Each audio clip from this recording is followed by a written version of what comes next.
Hello everyone, मैं doctor Ritesh Singh Indira Gandhi eye hospital में कैटेट डिपार्टमेंट को हेड करता हूं। मैं आप लोगों को बताऊंगा कि कैटेट के ऑपरेशन के बाद कौन सा लेंस डलवाएं और किस तरह से सिलेक्शन करें कि कौन हमारा सबसे अच्छा आउटपुट हो।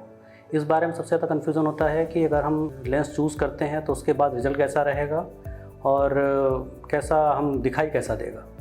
तो एक बात क्लियर करना चाहूँगा कि जो लेंस का अफोर्डेबिलिटी और यूजेबिलिटी है वो दोनों अलग अलग चीज़ें हैं। ये ज़रूरी नहीं है कि कोई आदमी अगर बहुत अफोर्डेबिलिटी है तो वो सबसे अच्छा वाला लेंस लगा ले, है ना, जिनको मल्टीफोकल और ट्राईफोकल बोलते हैं।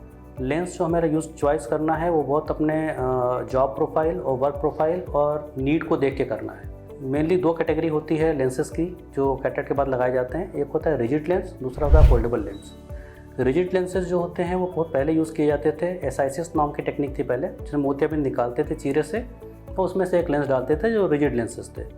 ये बहुत रेयरली अब यूज़ होते हैं। वो कुछ ऑपरेशन जो इनमें हम फैको विधि से मोतियाबिंद को आँख के अंदर नहीं गला सकते, उनमें ही रिजिड लेंसेज यूज़ करते हैं। तो हमारा मेन सेगमेंट होता है फोल्डेबल लेंसेज का। फोल्डेबल लेंसेज को मेजरली 3 पार्ट में डिवाइड किया गया है। इसमें हमारा एक होता है यूनिफोकल, ट्राईफोकल और एडॉफ लेंसेज। तो जो यूनिफोकल लेंसेज हैं वो फोल्डेबल लेंसेज होते हैं जिनमें हम जो भी पावर देते हैं उससे दूर ऑपरेशन के बाद दूर की चीज़ें क्लियर दिखाई देती हैं और नज़दीक की चीज़ों के लिए आपको चश्मा लगाना पड़ता है, जैसा कि यूजुअली 40 साल के बाद हम नॉर्मली करते हैं। सेकंड होते हैं ट्राईफोकल या बाईफोकल लेंसेज, जिनको मल्टीफोकल भी पहले बोलते थे। इन लेंसेज में हमको दूर के लिए तो क्लियर दिखता ही है, नज़दीक के लिए भी चश्मे की ज़रूरत ना के बराबर पड़ती है।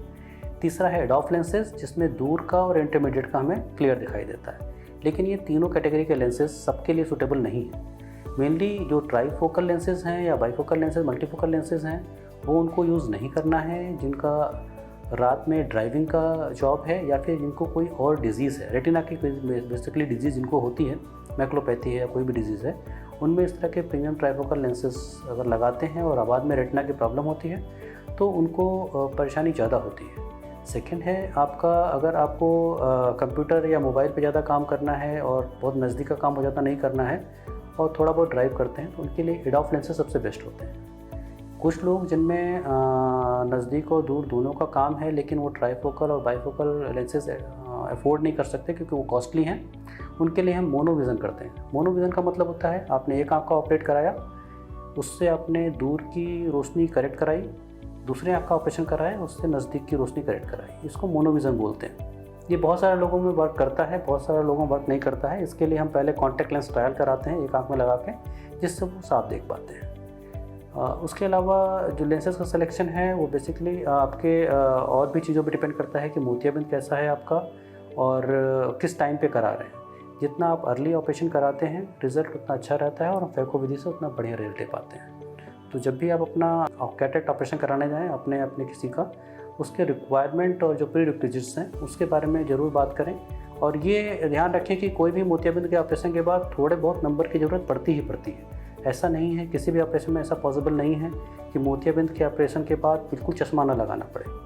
50% लोगों में जब मेजरमेंट के बाद चश्मा नहीं लगाना पड़ता है तो दूर के लिए नहीं तो नज़दीक के लिए, नज़दीक के लिए नहीं तो दूर के लिए, या फिर सिलेंडर नंबर लगाना पड़ सकता है। ये किसी ऑपरेशन में गड़बड़ी के कारण नहीं होता है, ये नेचुरल प्रोसेस है। मेज़रमेंट में और जब आँख में हम ऑपरेशन करते हैं उसके बाद कुछ चेंजेस आते हैं जिसके कारण हल्का फुल्का नंबर लगाना पड़ सकता है। तो आप लोग बिल्कुल अपना मोतियाबिंद का समय पर ऑपरेशन कराएं और सही लेंस का सिलेक्शन करें। धन्यवाद।